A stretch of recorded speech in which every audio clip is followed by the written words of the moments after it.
Masa pemerintahan Joko Widodo merupakan salah satu periode penting dalam sejarah Indonesia modern. Joko Widodo, yang dikenal dengan sebutan Jokowi, resmi menjabat sebagai Presiden Republik Indonesia ke-7 pada tanggal 20 Oktober 2014. Setelah memenangkan pemilihan umum presiden tahun 2014. Terpilihnya Jokowi menjadi presiden menandai perubahan dalam pola kepemimpinan nasional karena ia berasal dari latar belakang rakyat biasa, bukan dari elit politik atau militer seperti banyak presiden sebelumnya.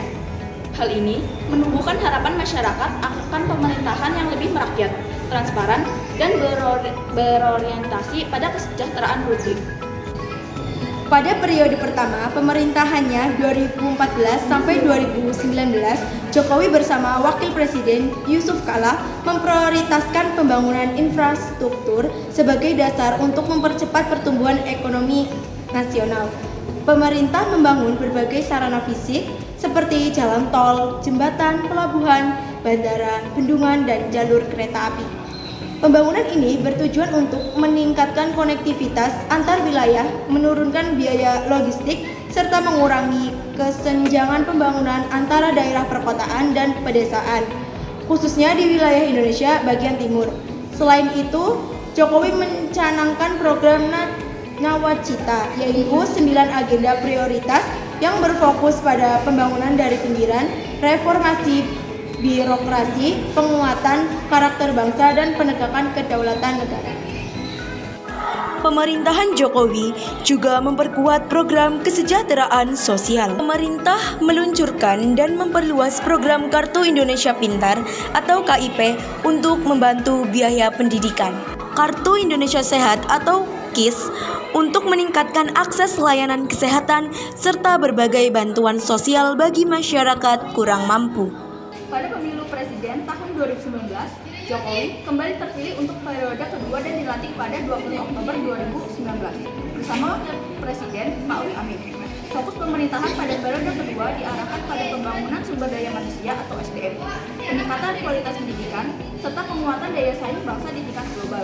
Namun, tidak lama setelah masa jabatan dimulai, Indonesia menghadapi tantangan besar berupa pandemi COVID-19. Pandemi tersebut membawa dampak luas terhadap sektor kesehatan, ekonomi, pendidikan, dan kehidupan sosial masyarakat. Pada masa ini pula, Jokowi menegaskan visi Indonesia sebagai negara maritim dengan memperhatikan pembangunan sektor kelautan dan perikanan. Pemerintah Jokowi merespon pandemi dengan berbagai kebijakan, antara lain pembatasan aktivitas masyarakat, penyediaan fasilitas kesehatan, pelaksanaan program vaksinasi nasional, serta penyaluran bantuan sosial untuk menjaga daya beli masyarakat. Selain itu, pemerintah menjalankan program pemulihan ekonomi nasional guna menstabilkan kondisi ekonomi yang terdampak pandemi. Kebijakan-kebijakan ini menjadi bagian penting dari sejarah pemerintahan Jokowi karena menunjukkan peran negara dalam menghadapi krisis global. Di luar penanganan pandemi, Jokowi juga mendorong transformasi ekonomi melalui digitalisasi dan hilirisasi industri. Hilirisasi bertujuan meningkatkan nilai tambah sumber daya alam agar tidak hanya diekspor dalam bentuk mentah. Pemerintah juga memulai pembangunan Ibu Kota Nusantara atau IKN di Kalimantan Timur sebagai langkah strategis untuk pemerataan pembangunan dan mengurangi beban. Jakarta sebagai pusat pemerintahan dan ekonomi. Pembangunan IKN menjadi salah satu proyek besar yang menandai akhir masa pemerintahan Jokowi. Saya akan kembali ke kota saya, Solo, sebagai rakyat biasa. And when you are back in Solo, what will you be doing? Saya akan aktif di bidang lingkungan hidup. Masa pemerintahan Joko Widodo berakhir pada 20 Oktober 2024 setelah ia menjabat selama 2 periode sesuai dengan ketentuan Undang-Undang Dasar 1945.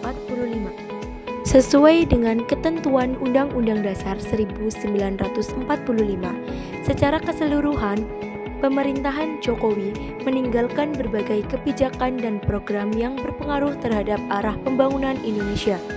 Fokus pada infrastruktur, kesejahteraan sosial, pembangunan sumber daya manusia, serta upaya menghadapi tantangan nasional dan global menjadikan masa pemerintahannya sebagai bagian penting dalam perjalanan sejarah Indonesia.